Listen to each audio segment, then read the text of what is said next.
ताज्या आणि सुपरफास्ट बातम्या पाहण्यासाठी स्वराज्य न्यूज मराठीला सबस्क्राईब करा आणि बेल बटन प्रेस करा। मुंडीवर पाय संजय पाटील होश में आओ, होश में आओ, होश में आओ, संजय पाटील होश में आओ। होश में आओ, होश में आओ। पत्रकारांना शिवीगाळ करणाऱ्या संजय दिना पाटलाचा निषेध असो, पत्रकारांना शिवीगाळ करणाऱ्या संजय दिना पाटलाचा निषेध असो। अरे या संजय दिना पाटलाचं करायचं काय? खाली मुंडीवर पाय संजय दिना पाटलाचं करायचं काय? संजय दिना पाटलाचं करायचं काय? खाली मुंडीवर पाय संजय दिना पाटलाचं करायचं काय? खाली मुंडीवर पाय आम्ही प्रश्न विचारणार, आम्ही प्रश्न विचारणार। लोकशाहीचा धडा जपणाऱ्या संजय पाटलाचं करायचं काय? खाली मुंडीवर पाय संजय पाटील हाय हाय, हाय हाय हाय हाय संजय पाटील हाय हाय। हाय हाय।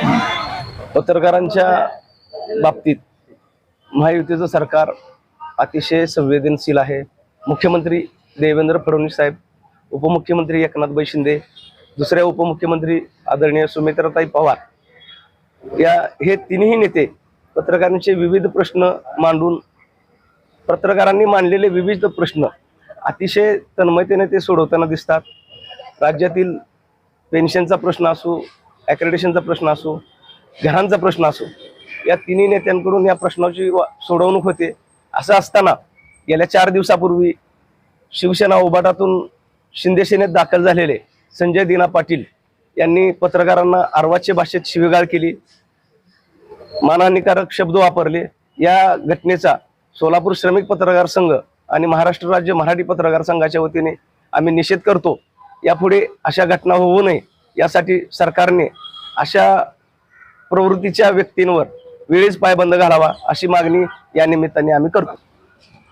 मुंबईमध्ये संजय दिना पाटील यांनी पत्रकारांना शिवीगाळ दमदाटी केली, याचा आम्ही प्रथम सोलापूर श्रमिक पत्रकार संघ महाराष्ट्र राज्य पत्रकार संघाच्या वतीने तीव्र शब्दात निषेध करतो।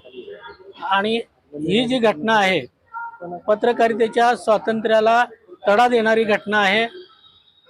देवेंद्रजी फडणवीस मुख्यमंत्री यांच्या सरकार पत्रकारांसाठी संवेदनशील असताना त्यांच्याच ह्याच्यातील नुकतेच आलेले संजय दिना पाटील हे पत्रकारांबद्दल अवमानकारक भाषा बोलतात, ही निंदनीय बाब आहे। पत्रकारांना प्रश्न विचारणे हे त्यांचा हक्क आहे, अधिकार आहे। अशा असताना त्यांनी दमदाटी करणं याचा आम्ही सर्वजण निषेध करतो। तत्काळ सरकारने त्यांच्यावर कठोर कारवाई करावी अशी आम्ही मागणी करीत आहोत।